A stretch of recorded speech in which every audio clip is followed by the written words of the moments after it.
request Shri Hansa Ji and Shri Anvaskar Ji to deliver prizes to the students. These 5 students are the best students who have been selected as part of the oratory competition.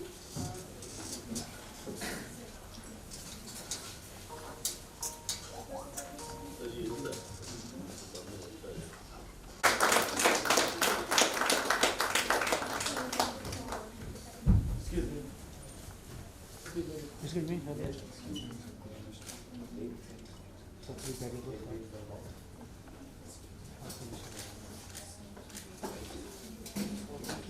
May I request Prashasti Teragi from Army Public School to come in.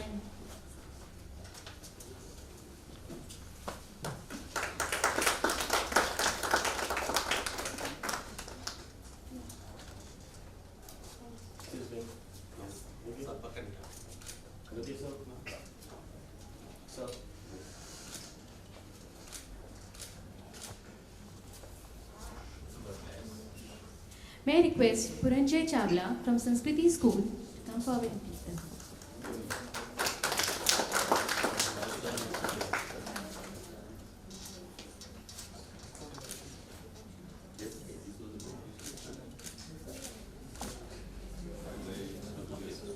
May I request Shalini Aditya Mishra from The Indian School to please come forward and take the prize.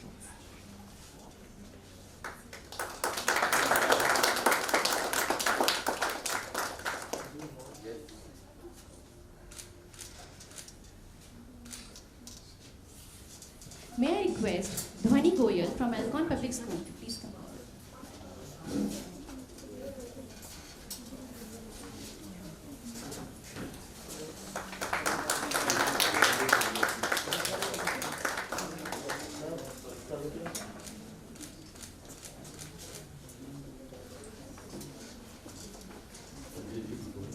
Thank you so much. All the 5 together, quickly come. Wait for video.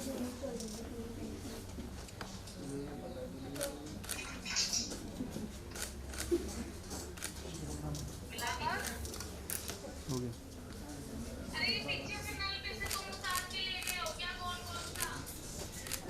Thank you. Thank you so much, sir.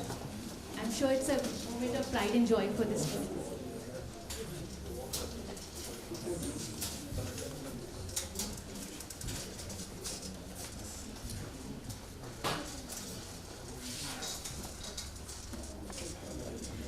May I request our chief guest, Honorable Shri Hansraj Ahir Ji, former Minister, Ministry of State, Ministry of Home Affairs, Government of India, to deliver the inaugural speech. Let me quickly give, I know I'm not worthy enough to give an introduction to Hansraj Ahir, but still let me attempt. Shri Hansraj Ahir, the former Minister of State Home Affairs, has served Lok Sabha for 4 terms representing Chandrapur, Maharashtra constituency as BJP member. He is one of the outstanding Indian parliamentarians known for introduction of private member bills and debates. Many of his private member bills have become regular acts. Sri Somnath Chatterjee, Honorable Speaker of the 14th Lok Sabha and a veteran communist leader, has complimented him as a role model member of parliament, even in the Lok Sabha proceedings and also in his autobiography. He is the whistleblower of the coal scam that rocketed the entire country. He is the first Sansad Ratna awardee when the concept was introduced. He is a 5-time Sansad Ratna awardee for 15th Lok Sabha and was honored Sansad Maharatna Award for his continuous and sustained performance. During the 16th Lok Sabha, he was a jury committee member to select the Sansad Ratna awardees, and presently we are proud to say he is the patron for Sansad Ratna Awards Committee. So with no further delay, sir, over to you.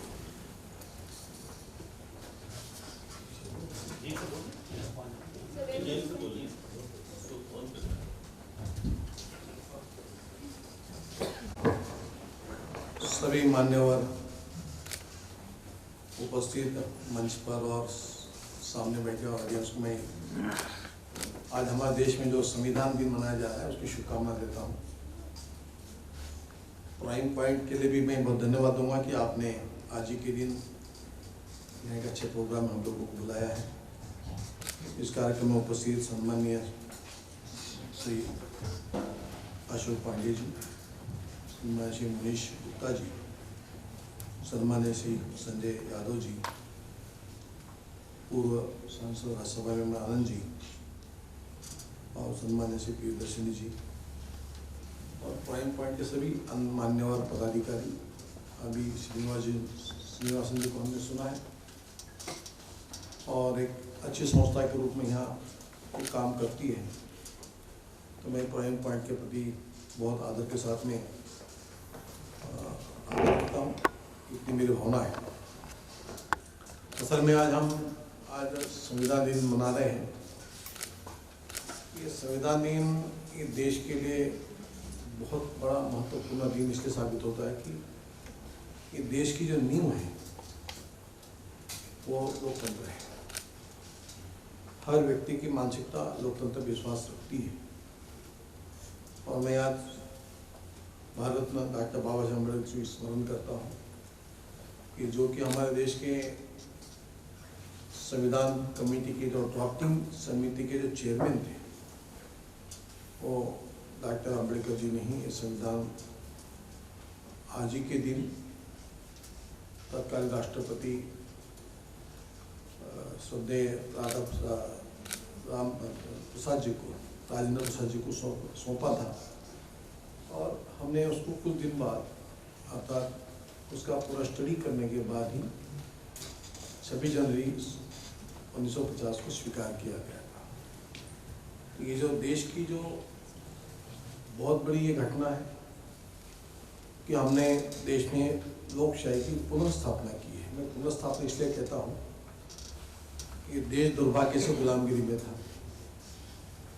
कई बाहर के लोगों ने देश पर राज किया, बहुत आए, मुगल भी आए, तुगलक भी आए, गजनी भी आए, घुरी भी आए, सभी ने राज किया। उसके बाद ब्रिटिश आए, पोर्तुगीज भी आए। इन सब लोगों ने देश की जो मेन जो नींव थी, जो आधार था लोकतंत्र, उसको समाप्त कर दिया था। तो मेरे विचारों से हमने देश में 26 जनवरी 1950 को लोकतंत्र की पुनर्स्थापना की है देश में। और लोकतंत्र के प्रवर्तक के रूप में भगवान श्री कृष्ण को माना जाता है।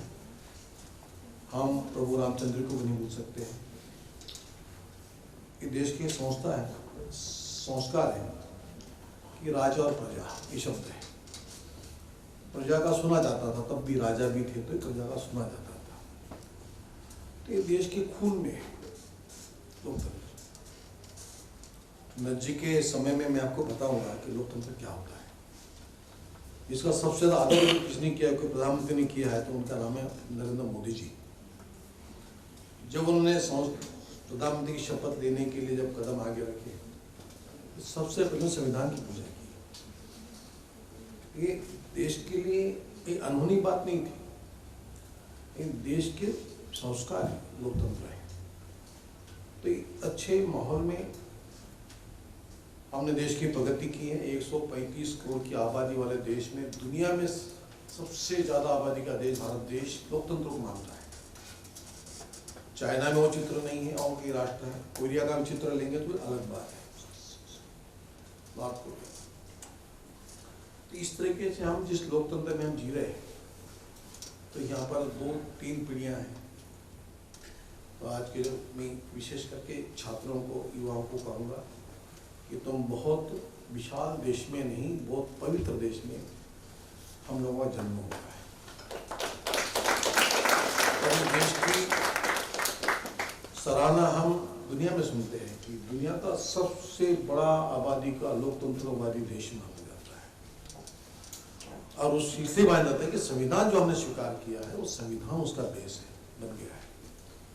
डॉक्टर बाबा साहेब अम्बेडकर जी ने जिस विचारों से संविधान को बनाया है, तो आप लोगों के लिए ये बात का एहसास होना चाहिए कि देश में अनेक भाषा है, विविधता है, संस्कृति है, कल्चर अलग अलग है, त्योहार अलग मनाते हैं, धर्म अलग अलग है, पंथ अलग है, रहन सहन अलग है। इस सभी को संविधान में समान स्थान दिया है, विषमता समाप्त की है, समानता लाए संविधान में। प्रयास किया है। समानता, विषमता समाप्त हो, न्याय अन्याय की लड़ाई, न्याय जीतेगा। अन्याय करना भी नहीं, अन्याय सहन भी नहीं करना, यही कहता है संविधान। तो ये बहुत बड़ी ये संविधान की बात है। तो आज के जो छात्र हैं वो हमारे देश के भविष्य हैं। इस भविष्य से मैं बात कर रहा हूँ और वर्तमान से बात कर रहा हूँ। मेरे साथ में राज्यसभा में जब मेंबर बैठे हमारे मित्र हैं, कई लोग राज्यसभा लोकसभा के चालक भी देखते हैं। तो जिस तरीके से काम चलता है देश में, संविधान को पकड़ के लोकसभा, राज्यसभा, विधानसभा में, महानगर पालिका, ग्राम पंचायत में, एक बहुत बड़ी देश की ये विरासत है। तो मैं इतना कहूँगा कि देश में प्रभु रामचंद्र जी ने एक प्रजा के रूप में, एक धोबी ने कुछ कहा सीता माँ के मामले में, उसको उन्होंने महत्व दिया और अग्नि वृष्टि की मान, उस जमाने की बात है। आज ये बातें लोग मानेंगे नहीं, लेकिन इसमें अच्छी बात यह है कि उन्होंने सुना धोबी का भी, ये बड़ी बात है उसमें से। और अन्याय के खिलाफ जब लड़ते समय में प्रभु रामचंद्र जी ने सुग्रीव को साथ दिया, क्यों तो बड़े भाई ने उस पर अन्याय किया था, ये वाली ने। तो ये लोकतंत्र में हमें क्या करना है, सच्चाई के पीछे जाना है। ऐसी कुछ बातें मुझे जरा बताया गया था कि आपके छात्रों को मैंने कुछ कहना चाहिए, तो मैं इतना ही कहूँगा कि देश में संविधान जो है ये विषमता को समाप्त करने के लिए संविधान बना हुआ है, समानता लाने के लिए, अन्याय के खिलाफ में हमें न्याय देना है। और प्रधानमंत्री जी तो इसके पुजारी हैं। आपने देखा होगा हमारे देश में कई परंपराएं, कालांतर से परंपराएं बदलती है। ये वही देश है भारत देश की, यहाँ पर कई बातें बदली है। सती प्रथा हमने बंद कर दी, ये लोकतंत्र है। विधवा विवाह हमने स्वीकार किया, ये भी लोकतंत्र की बात है। यानी जो बुराइयां थी समाप्त करने वाला देश है ये, देश की संस्कार है। जो अच्छा है हमने स्वीकार किया है, ये लोकतंत्र है। जो बुरा था हमने त्याग कर दिया, ये लोकतंत्र है। कुछ धर्मों में आज भी पुरानी बातें स्वीकार की जाती है। प्रधानमंत्री जी आपने देखा होगा 3 तलाक का कानून उन्होंने रद्द करने के लिए कितनी कोशिश की, मैं साक्षीदार हूं, आप भी कितने बार वापस ले गए, दिल जीता, लोगों को स्वीकार करने लगाया कि मेरे देश में एक विशिष्ट धर्म की महिलाओं पर अन्याय होता है, ये विषमता थी। हिंदू महिलाओं पर और मुस्लिमानों में जो डिफरेंट था जीवन पद्धति में, विवाह के बाद में, इसको समानता लाने के लिए देश में आज़ादी के 70 साल 75 साल बाद किसी ने काम किया है, तो मोदी जी ने किया, प्रधानमंत्री ने किया है। ये संविधान की पूजा है, विषमता समाप्त करना।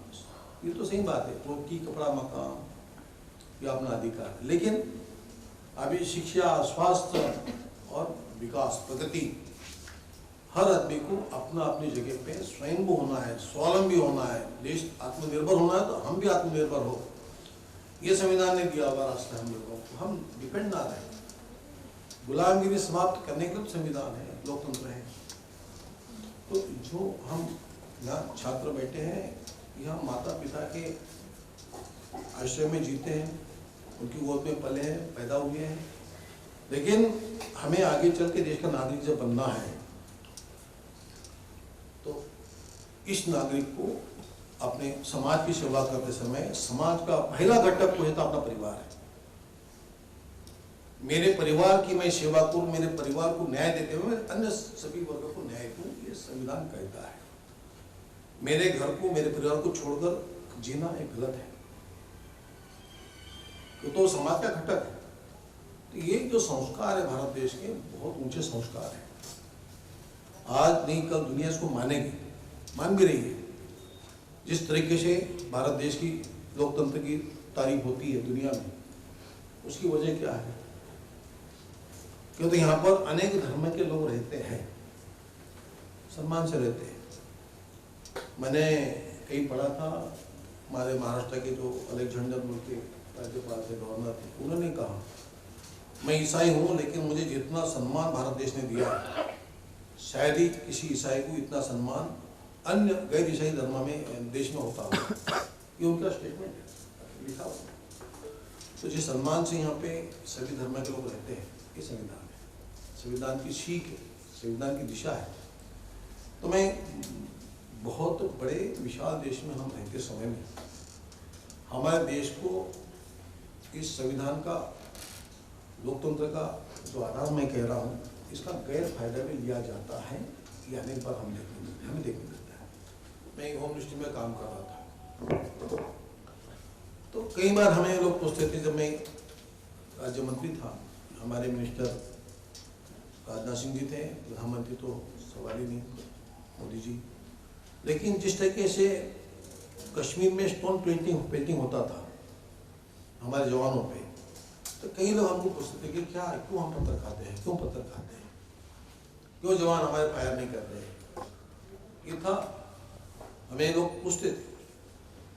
इतने पत्थर मारने के बाद, हमारे हजारों जवान जख्मी होने के बाद भी हम लोकतंत्र की वहाँ पूजा करते थे। जवान सीमा पर भी पत्थर खाकर भी गोली नहीं मारते थे।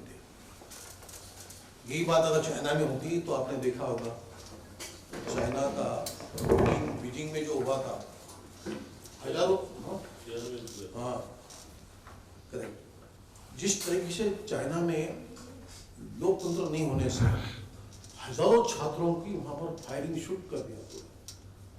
ये घटना कश्मीर में नहीं हुई, फिर भी प्रेस मीडिया ने काफी टिप्पणियां की हमारे देश के खिलाफ में, सरकार के खिलाफ में, कि कई वो पैलेट गन क्यों चला रहे हैं।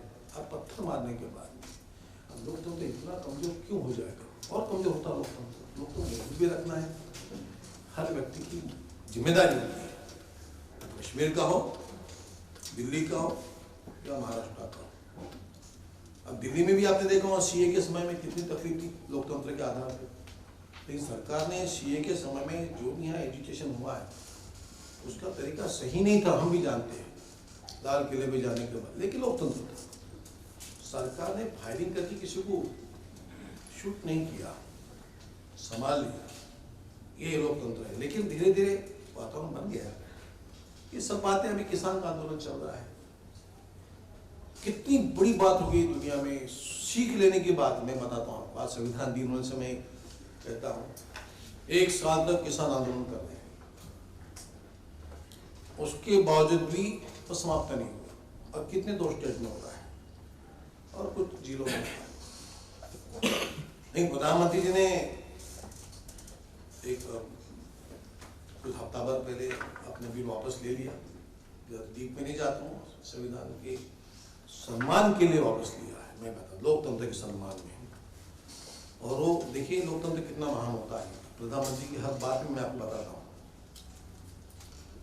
2 स्टेट में इरिटेशन चल रहा है अधिक से अधिक, लेकिन इसलिए वापस लिया कि 1 साल से कर रहे हैं, ये कह के वापस लिया कि मेरा बिल गलत नहीं है, हमारे तीनों बिल का मैं आज भी समर्थन किया, क्योंकि आशय था बोलने का, लेकिन मैं आज वापस लेता हूँ। क्यों वापस लिया?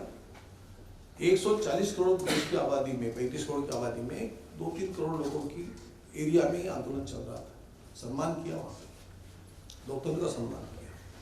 ये कह के लिया कि मैं अनिच्छा से वापस ले रहा हूँ, मैं इन लोगों को समझा नहीं पाया हूँ कि ये बिल अच्छा है। यहाँ पर लोकतंत्र की जीत होती है, प्रधानमंत्री की हार नहीं हुई है। ये 2 कदम उन्होंने पीछे लिए, सम्मान किया उन लोगों का जिनमें कुछ किसान भी थे। मैं कुछ इल्जाम नहीं लगा रहा हूँ, सारे किसान थे ये कहना भी गलत है, कुछ किसान नहीं थे ये भी कहना गलत है मेरे लिए, लेकिन कुछ किसान जरूर थे, कुछ लॉस हुआ है। तो इस तरीके से हम अपने भविष्य के लिए, आज का फ्यूचर, अभी जो वर्तमान है, ये वर्तमान में भी और आगे भी हम लोगों को इस संविधान की पूजा करनी ही पड़ेगी, चाहे कितना भी हमें भुगतना पड़े। आखिर में यश कहाँ मिला हम लोगों को? कश्मीर का स्टोन पेंटिंग बंद हो गया, ये बात है। लेकिन लॉस हुआ, कुछ समय देखना पड़ा। हो सकता है कि उसका परिणाम आगे भी बहुत होता। अगर वहाँ पे हम हमारे जवानों को शूट करने की परमिशन देते तो परिणाम ज़्यादा भी बुरे होते थे। जैसे कि आज भी मैं उल्लेख करूँगा, ब्लू स्टार का जो ऑपरेशन हुआ था, वो आज भी लोग नहीं भूले।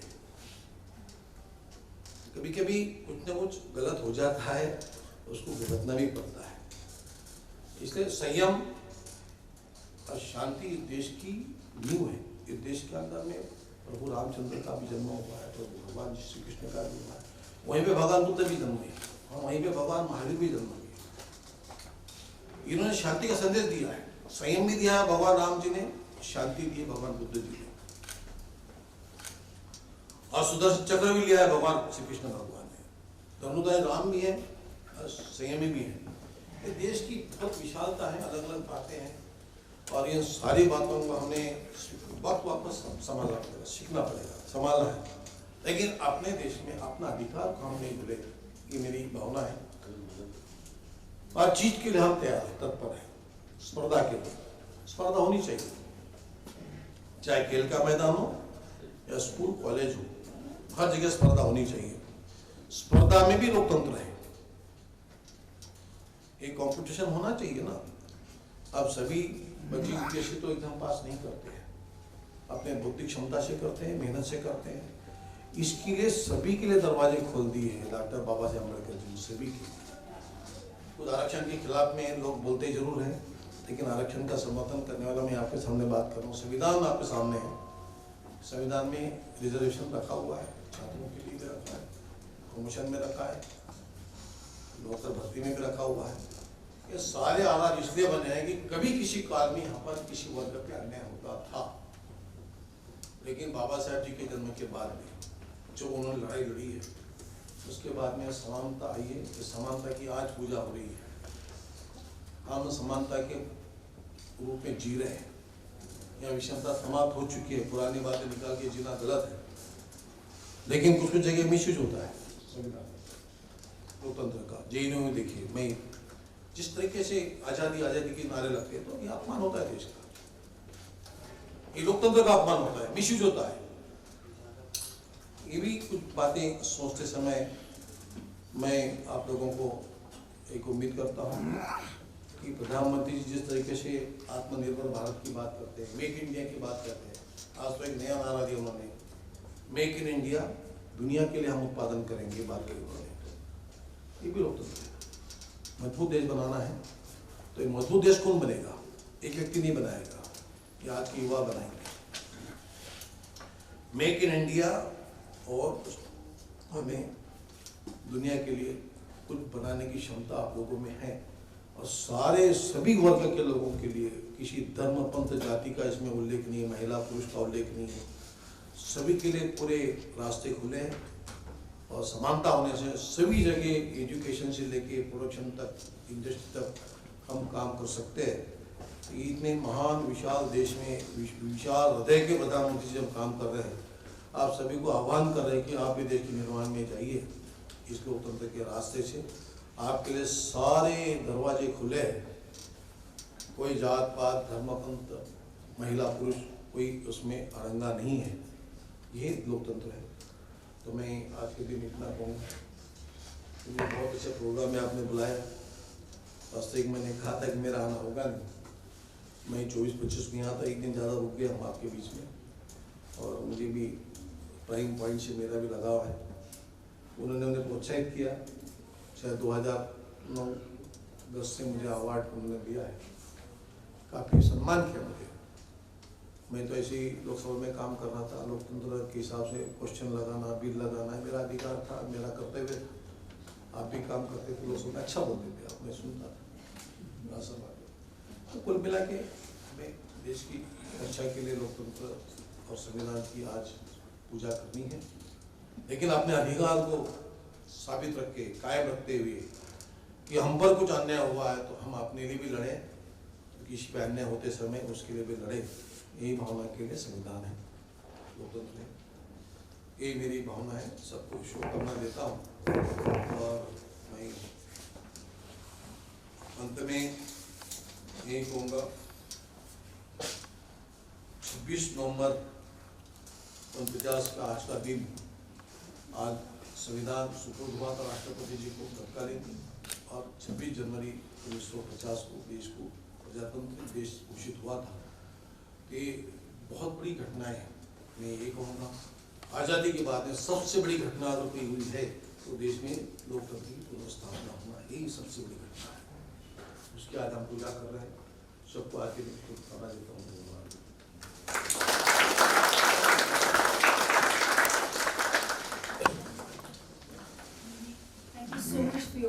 very insightful and wonderful speech, sir.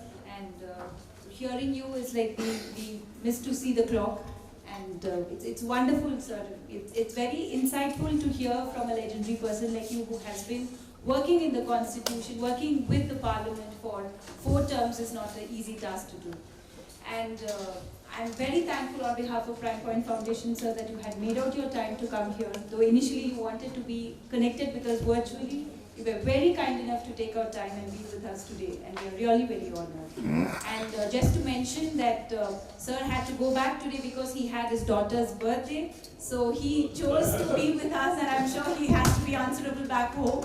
So thank you so much